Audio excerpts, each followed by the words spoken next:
Good morning friends, welcome to target with SB classes. दोस्तों, आज का टॉपिक बहुत ही महत्वपूर्ण है। दोस्तों, आज का जो टॉपिक है वो है वैदिक संस्कृति। वैदिक संस्कृति दोस्तों आपका दो भागों में विभाजित है। एक पूर्व वैदिक काल और उसके बाद वैदिक पीरियड। ठीक है।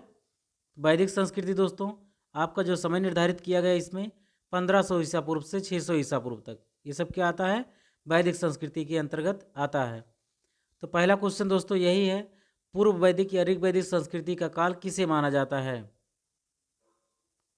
तो इसको दोस्तों दो भागों में विभाजित किया गया था।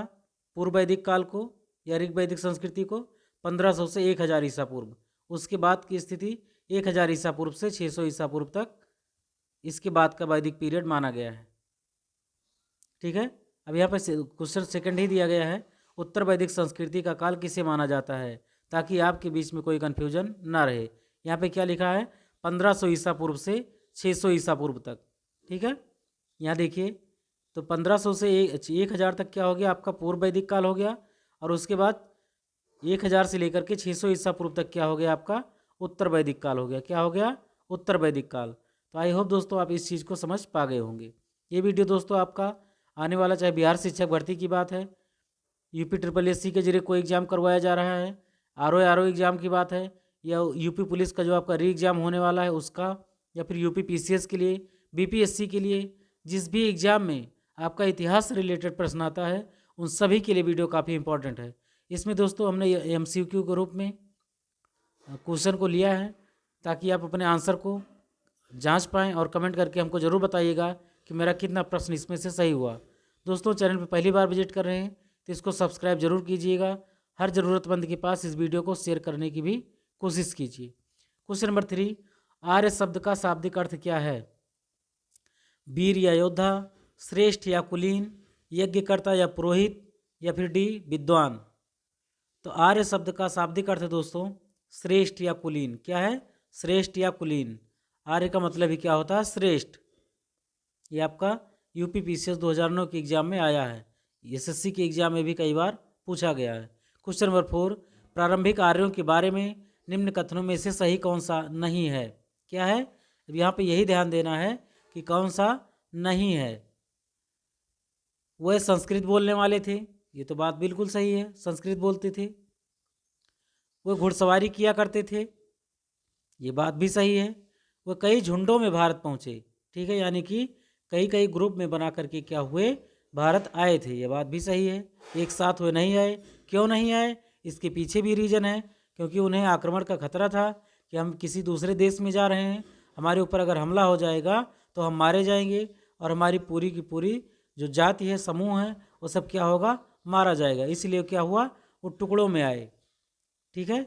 जब जैसे जैसे जिन लोगों को भोजन की आवश्यकता हुई, उनको सुरक्षित जगह चाहिए था, तो भारत ही मिला उनको। ठीक है। अब यहाँ पे ऑप्शन डी दिया गया है, वो मुख्यतः नगरों में निवास करते थे। तो ऐसी बात नहीं है, वो नगरों में निवास नहीं करते थे। ये आपका आंसर सही हो जाएगा, 4 का डी।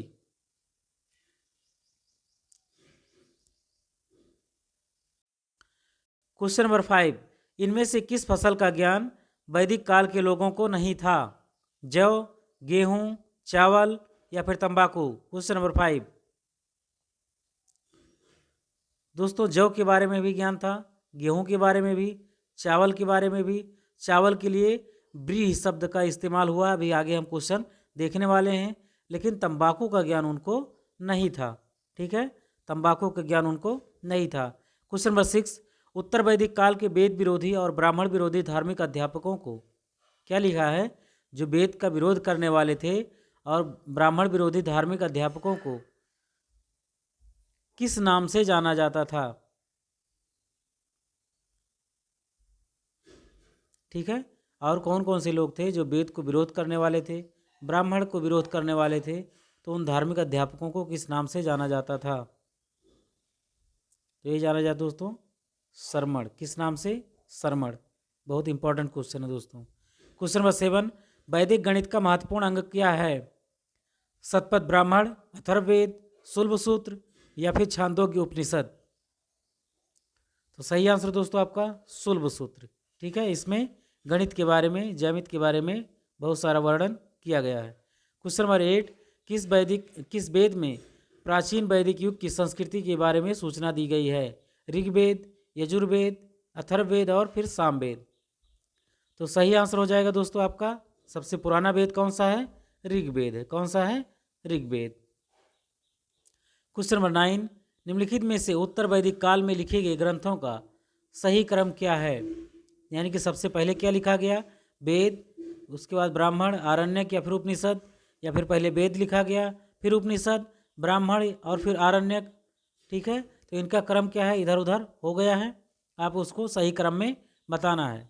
ऐसे क्वेश्चन दोस्तों काल क्रमानुसार एग्जाम में आपके पूछ लिया जाता है। तो सही आंसर दोस्तों आपका पहले क्या लिखा गया? वेद लिखा गया। क्या लिखा गया? वेद। फिर ब्राह्मण ग्रंथ लिखा गया, फिर आरण्यक और फिर उपनिषद। क्या लिखा गया? वेद, फिर ब्राह्मण, फिर आरण्यक, फिर उपनिषद। ब्राह्मण एक ग्रंथ का नाम था दोस्तों। क्वेश्चन नंबर 10, वेदों की संख्या कितनी है? 2, 3, 4 या फिर 5? तो दोस्तों वेदों की संख्या जो है दोस्तों ये 4 है। कितनी है? 4, जैसे कि आप यहाँ पर देख सकते हैं। ऋग्वेद, यजुर्वेद, अथर्ववेद और फिर सामवेद। ठीक है। क्वेश्चन नंबर 11, कौन से 3 वेद संयुक्त रूप से त्रयी या फिर वेद त्रयी कहलाते हैं? त्रयी का मतलब 3। ऋग्वेद, यजुर्वेद और सामवेद, ऋग्वेद, यजुर्वेद और अथर्ववेद, ऋग्वेद, सामवेद और अथर्ववेद, यजुर्वेद, सामवेद और फिर अथर्ववेद। तो इनमें से कौन से वेद वेद त्रयी कहलाते हैं? तो सही आंसर दोस्तों आपका ऋग्वेद, यजुर्वेद और फिर सामवेद। ठीक है। अथर्ववेद आपका सबसे बाद का वेद है और ये काफ़ी नया कह सकते हैं इसको। सबसे पुराना क्या है? ऋग्वेद है और सबसे नया वेद कौन सा है? तो अथर्ववेद है। क्वेश्चन नंबर 12, भारत के राज चिन्ह में प्रयुक्त होने वाले सत्यमेव जयते। ठीक है, सबको याद होगा जो आपका राज चिन्ह है, राजकीय चिन्ह है। ठीक है, सत्यमेव जयते किस उपनिषद से लिया गया? मुंडक उपनिषद, कठ उपनिषद, ईश उपनिषद या फिर बृहदारण्यक उपनिषद। क्वेश्चन नंबर 12, तो सही आंसर दोस्तों आपका मुंडक उपनिषद। कहीं कहीं पर दोस्तों मुंडकोपनिषद भी लिखा रहता है। ठीक है। क्वेश्चन नंबर 13, ऋग वैदिक कार्यों का मुख्य व्यवसाय क्या था? कृषि, पशुपालन, शिक्षा या फिर व्यवसाय। ऋग वैदिक कार्यों का मुख्य व्यवसाय क्या था? तो सही आंसर दोस्तों आपका पशुपालन था। क्या था? पशुपालन। क्यों? क्योंकि वो पशु को लेकर के ही भारत आए थे। पशुओं की चारागाह की खोज में ही भारत आए थे। क्वेश्चन 14, भारतीय संगीत का आदि ग्रंथ किसे कहा जाता है? ऋग्वेद, उपनिषद, यजुर्वेद या फिर सामवेद। किसको कहा जाता है? सही आंसर दोस्तों आपका सामवेद। किसको? सामवेद को भारतीय संगीत का जनक भी कहा जाता है, क्योंकि इसमें संगीत के बारे में बहुत ही डिटेल से वर्णन दिया गया है। प्रथम विधि निर्माता कौन है? मनु, चाणक्य, चंद्रगुप्त या फिर सेल्यूकस। तो सही आंसर दोस्तों आपका मनु। क्या है? मनु स्मृति की रचना इन्होंने ही किया था। क्वेश्चन नंबर 16, कृष्ण भक्ति का प्रथम और प्रधान ग्रंथ कौन सा है? महाभारत, श्रीमद् भागवत गीता, गीत गोविंद या फिर इनमें से कोई नहीं। सही आंसर दोस्तों आपका श्रीमद् भागवत गीता। गीत गोविंद की रचना दोस्तों जयदेव ने की है। किसने? जयदेव ने। क्वेश्चन नंबर 17, ऋग्वेद में संपत्ति का प्रमुख रूप क्या है? गोधन, भूम या फिर दोनों या फिर इनमें से कोई नहीं। तो सही आंसर दोस्तों आपका गोधन। क्या है? गौधन, जिसे गाय कहते हो। ठीक है, इसी को क्या माना गया है? संपत्ति का प्रमुख रूप माना गया है। ठीक है, उस समय जिसके पास गाय नहीं होती तो उसके वो काफ़ी गरीब माना जाता था और सबसे निम्न श्रेणी का व्यक्ति माना जाता था। क्वेश्चन नंबर 18, ऋग्वेद के किस मंडल में शूद्र का पहली बार उल्लेख मिलता है? 7वें मंडल में, 8वें मंडल में, 9वें मंडल में या फिर 10वें मंडल में। क्वेश्चन नंबर 18, तो सही आंसर दोस्तों आपका 10वें मंडल में। किस मंडल में? 10वें मंडल में पहली बार शूद्र का उल्लेख मिलता है। क्वेश्चन नंबर 19, पुराणों की संख्या कौन सी है? कितनी है? 18, 19, 20 या फिर 21। ये ऑप्शन कोई भी हो सकता है, लेकिन आंसर केवल एक होता है। वो क्या है? 18। सबसे प्राचीन पुराण कौन सा है? मत्स्य पुराण है। कौन सा है? मत्स्य पुराण। क्वेश्चन नंबर 20, वैदिक धर्म का मुख्य लक्षण इनमें से किसकी उपासना था? यानी कि वैदिक काल में लोग किसकी पूजा किया करते थे? प्रकृति की, पशुपति की, देवी माता की, या फिर त्रिमूर्ति की? Question number 20। तो सही आंसर दोस्तों आपका प्रकृति की। ठीक है, इन्हीं की उपासना पूजा पाठ किया करते थे। क्वेश्चन नंबर 21, किस देवता के लिए ऋग्वेद में पुरंदर शब्द का उल्लेख हुआ है? इंद्र, अग्नि, वरुण, या फिर सोम? Question number 21। तो सही आंसर दोस्तों आपका इंद्र। क्या सही है? इंद्र। क्वेश्चन नंबर 22, शुल्ब सूत्र किस विषय से संबंधित पुस्तक है? शुल्ब सूत्र किस विषय से संबंधित पुस्तक है? ज्यामिति, ज्योतिष, गणित, या फिर खगोल? Question number 22। तो सही आंसर दोस्तों आपका ज्यामिति। हमने इसके बारे में पहले ही वहाँ पर वर्णन किया। गणित से रिलेटेड, लेकिन गणित में दोस्तों ज्यामिति से संबंधित है। क्वेश्चन नंबर 23, अस्तोमा सद्गमय कहाँ से लिया गया है? ऋग्वेद से, यजुर्वेद से, सामवेद से, या फिर अथर्ववेद से? Question number 23। सही आंसर दोस्तों आपका ऋग्वेद। क्या सही है? ऋग्वेद। क्वेश्चन नंबर 24, आर्य भारत में बाहर से आए और सर्वप्रथम कहाँ बसे थे? सामा तट, प्राग ज्योतिष में, पंजाब में, या फिर पंचाल में? तो सही आंसर दोस्तों आपका पंजाब प्रांत में आए और वहीं पर सबसे पहले बसे थे। क्वेश्चन नंबर 25, इसको दोस्तों आपका लिस्ट फर्स्ट से लिस्ट सेकंड को क्या करना है? सुमेलित करना है। ये दोस्तों वेदों के नाम दिए गए हैं और ये इसके यज्ञकर्ता या उच्चारण करने वाले को क्या कहा जाता है? ठीक है, तो दोस्तों देखिएगा, बहुत इंपॉर्टेंट क्वेश्चन है ये, ऋग्वेद। ठीक है, तो ऋग्वेद को पढ़ने वाले को या यज्ञकर्ता को क्या कहते हैं? होत्र कहते हैं। क्या कहते हैं? होता या फिर होत्र कहते हैं।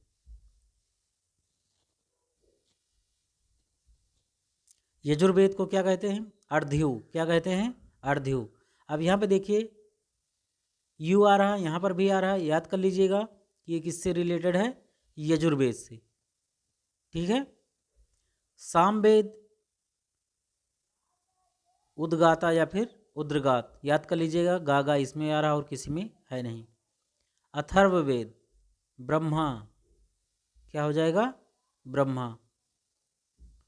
तो आपका आंसर पहला सही हो जाएगा। याद कर लीजिएगा दोस्तों, काफ़ी मोस्ट इंपॉर्टेंट क्वेश्चन है ये। क्वेश्चन नंबर 26, वेदों को आप और से क्यों कहा गया है? बहुत इंपॉर्टेंट क्वेश्चन है। क्योंकि वेदों की रचना देवताओं द्वारा की गई है, क्योंकि वेदों की रचना पुरुषों द्वारा की गई है, क्योंकि वेदों की रचना ऋषियों द्वारा की गई है, या फिर इनमें से कोई नहीं? तो सही आंसर दोस्तों आपका जो वेदों की रचना दोस्तों ये देवताओं द्वारा की गई, इसीलिए इसको क्या कहा गया है? आप और से कहा गया है।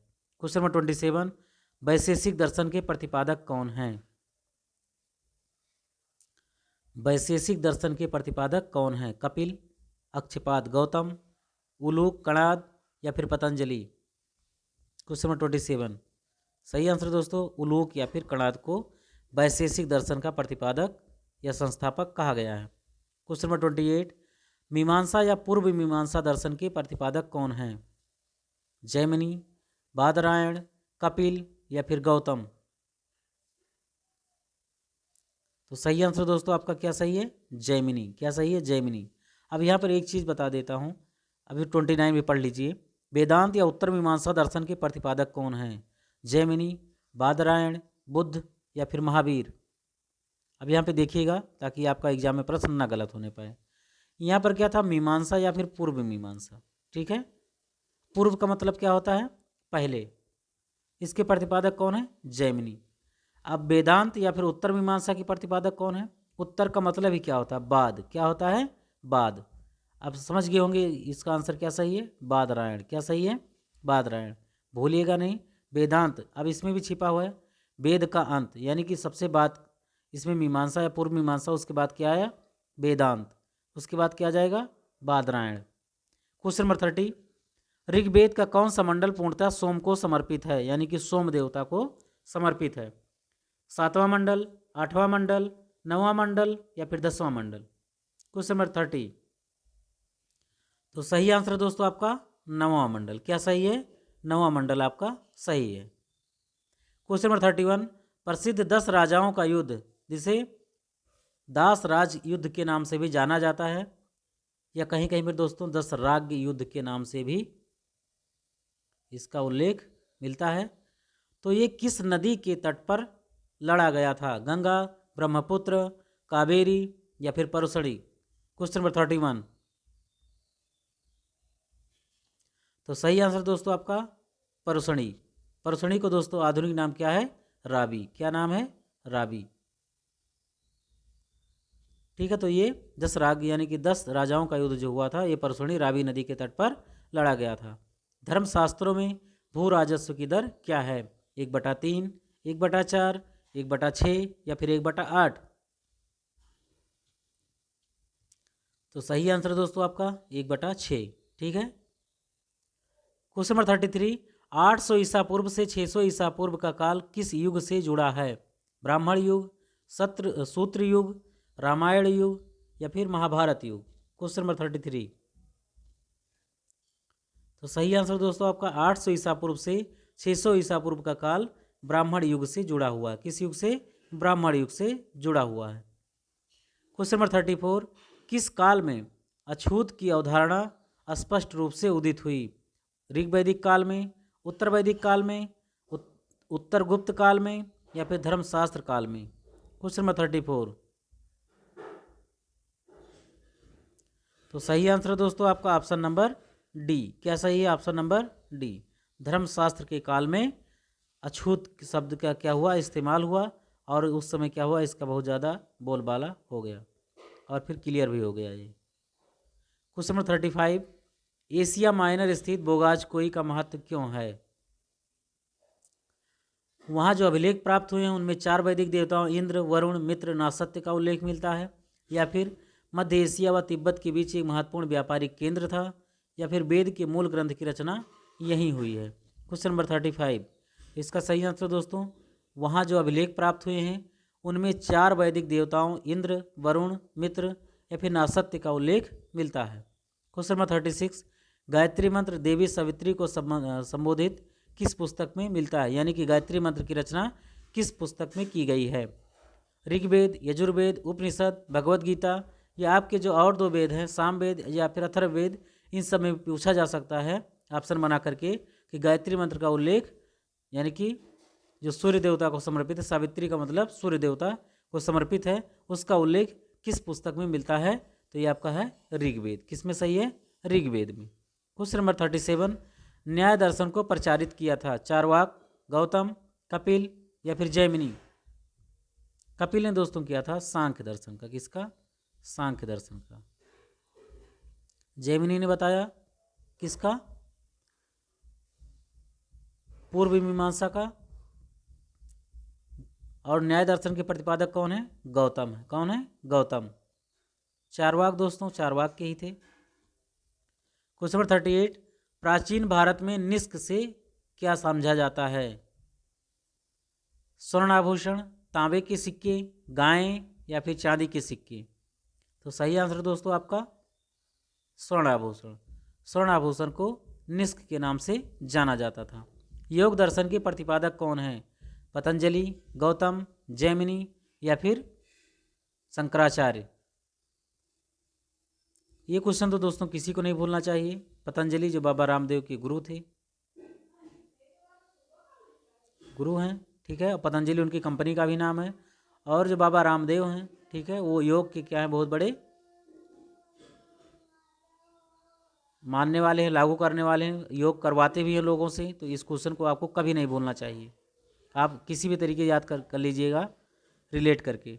उपनिषद पुस्तकें हैं धर्म पर, योग पर, विधि पर या फिर दर्शन पर? तो ये दोस्तों फिलॉसफी पर आधारित है। किस पर? दर्शन पर। Question number 41। सूची फर्स्ट को सूची सेकंड के साथ सुमेलित कीजिए और सही उत्तर का आकलन कीजिए। बहुत ही इंपॉर्टेंट क्वेश्चन दोस्तों, यूपीपीसीएस 2001 में भी ये क्वेश्चन आ चुका है। ऋग्वेद, तो ऋग्वेद में किसकी जो है उल्लेख की गई है? दोस्तों ऋग्वेद में अधिकतर क्या दिया गया है? स्रोत एवं प्रार्थनाएं दी गई हैं। क्या दी गई है? स्रोत एवं प्रार्थनाएं। Option number B, question number B, Yajurveda, Yajurveda में किसकी जो है उल्लेख किया गया है? स्रोत एवं कर्मकांड की। किसकी? स्रोत एवं कर्मकांड की। सामवेद में दोस्तों क्या बताया गया है?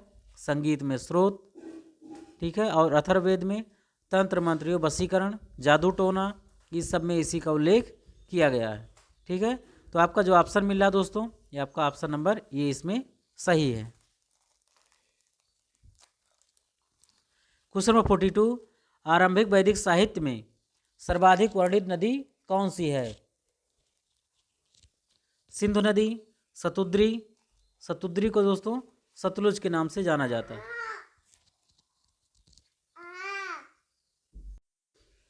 तो ये कौन सी नदी है दोस्तों? सतलज। इसका आंसर जो दोस्तों है, आरंभिक वैदिक साहित्य में सर्वाधिक वर्णित नदी किसका? तो सिंधु का उल्लेख सबसे अधिक हुआ है। क्वेश्चन नंबर 43, उपनिषद काल के राजा अश्वपति शासक थे? काशी के, केकई के, पांचाल के या फिर विदेह के? तो सही आंसर दोस्तों आपका केकई के। क्वेश्चन नंबर 44, अध्यात्म ज्ञान के विषय में नचिकेता और यम का संवाद किस उपनिषद में प्राप्त होता है? बहुत ही इंपॉर्टेंट क्वेश्चन दोस्तों। बृहदारण्यक उपनिषद में, छांदोग्य उपनिषद में, कठोपनिषद में या फिर केन उपनिषद में? तो नचिकेता और यम के संवाद के बीच में दोस्तों कठोपनिषद के बारे में, यहाँ पर कठोपनिषद में इसकी जानकारी दी गई है। क्वेश्चन 45, वैदिक नदी कुभा, कुभा को किस नाम से जानते थे? काबुल का स्थान कहाँ निर्धारित होना चाहिए? चीनी तुर्किस्तान में, पंजाब में, कश्मीर में या फिर अफगानिस्तान में? तो सभी लोग जानते होंगे दोस्तों, अफगानिस्तान की राजधानी क्या है? काबुल, ठीक है। तो सही आंसर क्या है आपका? अफगानिस्तान। कपिल मुनि द्वारा प्रतिपादित दार्शनिक प्रणाली क्या है? पूर्व मीमांसा, सांख्य दर्शन, न्याय दर्शन या फिर उत्तर मीमांसा? सभी लोग जानते हैं दोस्तों, इसका क्या बताया गया अभी? जैमिनी। क्या बताया गया? जैमिनी। कपिल मुनि द्वारा प्रतिपादित कौन सा है? सांख्य दर्शन, पहले बताया। न्याय दर्शन के कौन है? गौतम। उत्तर मीमांसा के कौन है? बादरायण। कौन है? बादरायण।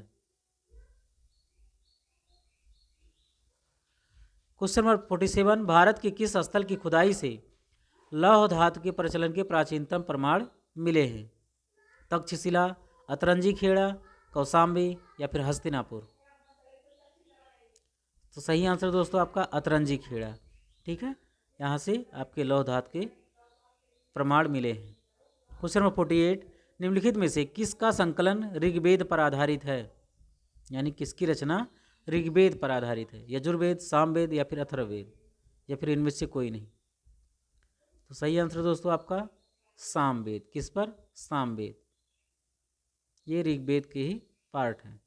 क्वेश्चन 49, निम्नांकित में कौन प्रस्थान त्रयी में शामिल नहीं है? भागवत, भगवद गीता, ब्रह्मसूत्र या फिर उपनिषद? क्वेश्चन 49। तो सही आंसर दोस्तों आपका भागवत। भागवत धर्म जो है दोस्तों, ये पुस्तक आपका प्रस्थान त्रयी में शामिल नहीं है। बाकी उपनिषद, ब्रह्मसूत्र, भगवद गीता ये सब प्रस्थान त्रयी में शामिल हैं। क्वेश्चन 50, कर्म का सिद्धांत किससे है? न्याय से, मीमांसा से, वेदांत से या फिर वैशेषिक से? सही आंसर दोस्तों आपका मीमांसा से। क्वेश्चन नंबर 51, इसको दोस्तों मैच करना है आपको, अथर्ववेद, ऋग्वेद, यजुर्वेद, सामवेद।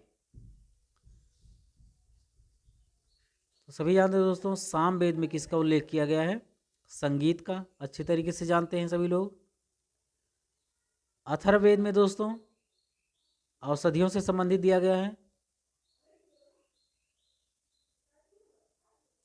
ऋग्वेद में दोस्तों किसका उल्लेख किया गया है? ईश्वर की महिमा का, उसकी प्रार्थनाएं एवं स्रोत के बारे में। और यजुर्वेद में किसके बारे में? बलिदान के बारे में विधि बताई गई है। तो सही आंसर दोस्तों आपका option number A1। Question number 52, चरक संहिता नामक पुस्तक किस विषय से संबंधित है? अर्थशास्त्र, राजनीति, चिकित्सा या फिर धर्म? दोस्तों चरक जो है दोस्तों चिकित्सा से संबंधित है, चरक संहिता। क्वेश्चन नंबर 53, यज्ञ संबंधी विधि विधानों का पता किस ग्रंथ से चलता है? ऋग्वेद से, सामवेद से, ब्राह्मण ग्रंथ से या फिर यजुर्वेद से? तो सही आंसर है दोस्तों आपका यजुर्वेद से। किससे? यजुर्वेद से। क्वेश्चन 54, वैदिक युगीन सभा गांवों के व्यावसायिक लोगों की संस्था थी, राज दरबार होता था, मंत्रिपरिषद थी या फिर राज्य के समस्त लोगों की एक राष्ट्रीय सभा थी? तो वैदिक युगीन जो सभा थी दोस्तों, ये थी आपकी मंत्रिपरिषद थी। क्या थी? मंत्रिपरिषद। सभा को ही मंत्रिपरिषद के रूप में जाना जाता था। क्वेश्चन नंबर 55, वैदिक युग में प्रचलित लोकप्रिय शासन प्रणाली थी? निरंकुश, प्रजातंत्र, गणतंत्र या फिर वंशानुगत राजतंत्र? तो सही आंसर दोस्तों आपका गणतंत्र, यानी कि इसका कोई भी जो शासन चलाने वाला होगा राजा नहीं होगा, ठीक है, और फिर उसके ना ही कोई पैतृक होगा। ये पैतृक का मतलब कि उसका पिता है फिर उसका बेटा भी वही शासन संभालेगा, तो ऐसी बात नहीं है। ये कैसा था? गणतंत्र था, ठीक है, यानी कि इसका क्या होता था? चुनाव होता था। क्या होता था? चुनाव होता था। क्वेश्चन 56, सबसे प्राचीन वेद कौन सा है? दोस्तों सबको पता है, पहली बार कई बार बताया है, ऋग्वेद। कौन भारतीय दर्शन की आरंभिक विचारधारा है? सांख्य, वैशेषिक, मीमांसा या फिर योग? क्वेश्चन 57, तो सही आंसर है दोस्तों आपका सांख्य। क्या सही है? सांख्य। क्वेश्चन 58, सांख्य, योग, न्याय, वैशेषिक, मीमांसा एवं वेदांत, इन 6 भिन्न भारतीय दर्शनों की स्पष्ट रूप से अभिव्यक्ति कब हुई? यानी कि कब ये लिखा गया और ये कब इसको सामने आया सबके? वैदिक युग में, गुप्त युग में, कुषाण युग में या फिर मौर्य युग में? तो सही आंसर दोस्तों आपका वैदिक काल में। कब? वैदिक पीरियड में। क्वेश्चन 59, निम्नलिखित में से वो कौन सी दस्तकारी है या कलाकारी है जो आर्यों द्वारा व्यवहार में नहीं लाई गई थी? मृदभान या पॉटरी यानी कि बर्तन बनाने का, आभूषण या फिर बढ़ईगिरी काष्ठकारिता या फिर लोहारगिरी? बताइएगा। क्वेश्चन नंबर 59, तो सही आंसर दोस्तों आपका लोहार या फिर लोहारगिरी क्या था? ये आर्यों द्वारा व्यवहार में नहीं लाई गई थी। क्वेश्चन नंबर 60, सूची फर्स्ट को सूची सेकंड से क्या करना है? मिलान करना है। आयुर्वेद, आयुर्वेद दोस्तों किस वेद का क्या है? पार्ट है, यानी कि उपवेद है। तो यह है दोस्तों आपका ऋग्वेद का। किसका? ऋग्वेद का।